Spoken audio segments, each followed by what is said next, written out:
DD Tamil நேயர்கள் அனைவருக்கும் வணக்கம். இறையருளும் குருவருளும் துணையோடு நாம் திருமந்திரத்தை தொடர்ந்து சிந்தித்து கொண்டிருக்கிறோம். அந்த வகையில் முதல் தந்திரத்தில் உபதேச பகுதியை முடித்துவிட்டு நிலையாமையை பகுதியை பார்த்து கொண்டிருக்கிறோம். இப்பொழுது நிலையாமையை ரொம்ப அழகாக திருமூலர் சொல்லுகிறார். ஏன் இப்படி நாடக பாங்களை ட்ரமட்டைஸ் பண்ணி ஒரு சினிமா மாதிரி சொல்கிறாருன்னா இதை புரிஞ்சுக்கிங்க, அப்போயாவது உங்கள் உள்ளத்தில் பதியுமா என்பதற்கு தான் இப்படி சொல்கிறார். இது ஒரு வெறுமனே சொல்லியிருக்கலாம். இப்போ திருவள்ளூர் போல் நாலடியார் போல் வெறுமனே நிலையாமையே சொல்லியிருக்கலாம்.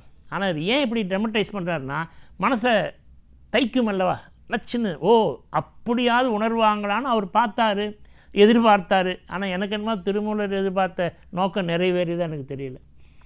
இப்போ அவர் சொல்லுகிற இந்த பாட்டு 148வது பாட்டு இன்றைக்கு வழக்கமாக எல்லார் வீட்லையும் நடக்குது. இப்போ திடீர் மரணங்கள் நிகழ்கின்றன. சார் பேசிகிட்டே இருந்தார் சார், மேடையிலே அப்படியே சரிஞ்சிட்டார் சார், விளையாடிட்டே இருந்தார் சார், அப்படியே பொத்துன்னு விழுந்துட்டார் சார். என்ன sir, massive heart attack, sudden heart attack, திடீர் என்று இருதயம் நின்று விட்டுது சார். இது அப்படியே இந்த பாட்டில் திருமூலர் சொல்ல வியப்பாக இருக்குது பாருங்கள். இப்போ நம்ம என்ன கண்ணேர் முகத்தில் பார்க்குறோமோ இதை திருமூலர் சொல்லுகிறார். அது ரொம்ப நாடகமாக வீட்டில் சாப்பிட்டுட்டு இருக்கிற போது என்ன நடக்குதுன்னு சொல்கிறார். இவ்வளோ ட்ரமட்டைஸ் பண்ணுறார். யாக்கை நிலையாமையில் இந்த பாட்டு வருது.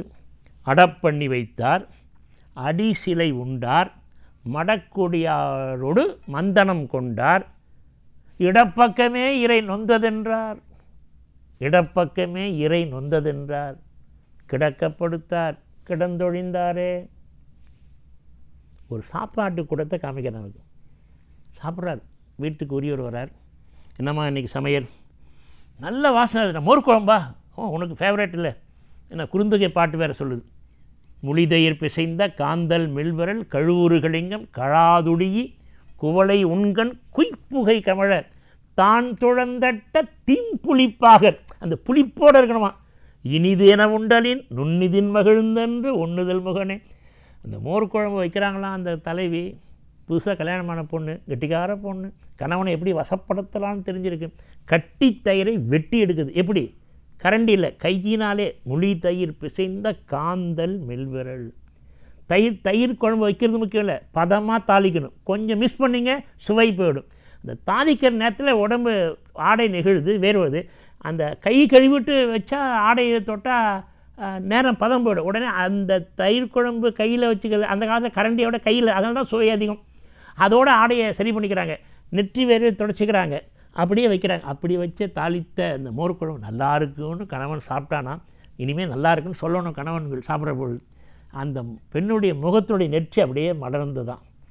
இதை அப்படியே இங்கே நம்முடைய திருமூலர் சொல்கிறார். அடப்பண்ணி வைத்தார், நல்ல அருமையான அறுசுவையோடு சமையல் செய்து வச்சாங்களாம். அடிசிலை உண்டார், அப்படி வச்ச பதார்த்தங்களோட எல்லா குழம்போட திருமூலர் சொல்கிறார், டெமட்டைஸ் பண்ணுறார் நாடகமாக. கணவன் எடுத்து மகிழ்ச்சி, நல்லா இருக்கே, என்ன இருந்தாலும் இந்த மாதிரி ஒரு உருளைக்கிழங்கு மசாலா பார்த்ததே இல்லை. என்ன பூண்டு போட்டு வெங்காயம் போட்டு நல்லா அழகாக பொன்மொருளாக வறுத்துருக்கம்மா, கைக்கு தங்க காப்பு தான் போடணும் அப்படி சொல்லி மகிழ்ச்சியாக சாப்பிட்டா. சாப்பிட்டு முடித்தோடனே அப்படியே உட்காந்து என்ன பண்ணாராம், மடக்கொடியாரோடு மந்தனம் கொண்டார். மந்தனம்னா சில பொருள் சொல்கிறாங்க, ஆனால் நான் வச்சு வெத்தலை பாக்கு போட்டேன். ஏன்னா நம்ம மரபு தமிழ் மரபில் சாப்பிட்டு முடிச்சுட்டு இன்பமாக இருந்தார்னா, ஏன்னா சாப்பிட்ட மகிழ்ச்சியில் வெத்தலை பாக்கு, அதுவும் பெண் மனைவி கையினால் வெத்தலை பாக்கில் வாங்கி அது மந்தனம் கொண்டார். மடக்கொடியாரோடு அந்த அம்மா கொடுக்குற வெற்றிலை பாக்கு போட்டு மகிழ்ச்சியாக சிரிச்சா, நல்லா இருக்குமா அப்படின்னு சிரித்து பேசிட்டே இருந்தான். அடுத்து பேசிகிட்டே இருக்கப்போது திடீர்னு அம்மா இடுப்பு ஒழிக்குது எனக்கு இருதயம். இடது பக்கம் பாருங்கள், இடது பக்கம்ன்றார், வலது பக்கம் சொல்ல. இடப்பக்கமே இறை நொந்தது, அப்படி எனக்கு வலிக்குதுமான்னாராம். படுத்தாராம், கிடக்கப்படுத்தார் கிடந்து ஒழிந்தார். படுத்தவராக ஆகிட்டார். போன மச்சான் போனாண்டின்ற மாதிரி சினிமா பாட்டு வருது இல்லையா, அந்த மாதிரி படுத்தவராக ஆகிவிட்டார். ரொம்ப அந்த எப்படி சொல்கிறது, அந்த மந்தனம் என்பதற்கு வெற்றிலை பாக்குன்னு வச்சுக்கணும். அது மாதிரி பண்ணவர் அடுத்த நொடியிலேயே சாப்பிட்ட அந்த நொடியிலேயே உயிர் போய்விட்டது என்கிறார். இதை ரொம்ப அழகாக சொல்லணும்னா, இப்போ ஒரு திரைப்படம் வந்தது, பாட்டை மட்டும் சொல்கிறேன். வாழ்வாவது மாயம் மண்ணாவது திண்ணம்னு ஒரு பழமொழி உண்டு. அந்த பாட்டு எப்படி வருதுன்னா, வாழ்வே மாயம் இந்த வாழ்வே மாயம். அந்த மாதிரி வாழ்வு ரொம்ப அழகான ஒரு தொடர் வந்தது. அது பொய்யான இந்த தேகத்தை மெய் என்று யார் சொன்னது? ஆமாம், அது உண்மைதான். பாம்பன் சாமி சொல்கிறார், உடம்பு பொய் தான், தேகம் ஒன்று. ஆனால் அந்த பொய்யான தேகத்தை நிலை நிறுத்தியிருக்கிற மெய் ஒன்று உள்ளே இருக்குல்ல, அந்த மெய்யை நான் இருக்கிறேன் என்று காட்டுவதற்கு இந்த உடல் தேவைப்படலை. மெய்யான மெய்யை காட்டி கொண்டிருப்பதால் பொய்யான அந்த தேகத்திற்கு மெய் என்று பெயர் என்று பாம்பன் சுவாமிகள் சொன்னார்கள். இந்த தேகத்திற்குள்ளே இருக்க அது ரொம்ப முக்கியமான செய்தி. திருக்குறளில் ரொம்ப அழகாக சொல்கிறார்கள் இல்லையா, இந்த ஞானத்தை நீங்கள் பெறணும். இப்போ நான் சொல்லிட்டேன், திருமூலர் சொல்லிட்டேன், இது எப்படி சார் நீங்கள் உணர்ந்து கொள்வீங்க? தப்பாக நினைக்கலன்னா ஒரு சான்று சொல்கிறேன். நான் அடிக்கடி சொல்கிறது தான், இந்த ஞானம் வரணும்னா அந்த தேகத்தை பற்றி 3 இடத்துக்கு போகணும் சார். நான் போயிருக்கேன், 3 இடத்துக்கும் அனுபவிச்சிருக்கிறேன். அப்படி இறைவன் எனக்கு கொடுத்தனால தான் அந்த அனுபவம். 1 பிண அறை, மார்ச்சரின்னு பேர். அது ஜிஹெச்சுக்கு போங்க, 3 பெரிய பெரிய ரூம், ஏசி, பயங்கர ஏசியாக இருக்கும், பெரிய பெரிய ட்ரே இருக்கும், இழுத்திங்கன்னா 6 அடி நீட்டு பாடி இருக்கும். அப்படி எனக்கு ஒரு அனுபவம் கிடைச்சிது. நான் மாணவராக இருக்கிற பொழுது ஒரு இறந்துட்டார். அவர் கொண்டு வைக்கிறதுக்கு 12 மணி ராத்திரி. அந்த தலைவர் சொல்லிட்டார், வெளியே இருந்து, சார் எங்களால் உள்ளே வர முடியாது, நீங்கள் போய் உள்ளே பார்த்துங்க, இழுத்து பாருங்கள், 6 மாதத்துக்கு இப்போ எந்த எக்ஸ்பைரி என்ன அவனை தூக்கி கீழே போட்டுருவோம். கீழே கிடக்குது 1 அடிக்கு, அதில் மேலே மெரிச்சிக்கிட்டு தான். நானும் 3 அறையில் ஒரு 400 பாடியை பார்த்து, ஒருத்தன் எக்ஸ்பைரி ஆகியிருந்தான், அவனை இழுத்து இவனை வந்து அழைச்சிட்டு போய் அவரை தூக்கி போட்டு இவரை தூக்கி உள்ளே போட்டு டேட் எழுதி கையெழுத்து போட்டு வச்சு வந்தால் கை போய் கால் போய் அங்கே பார்க்குற நிலையாமை தானாக வந்துடும். இதுதான் வாழ்க்கை.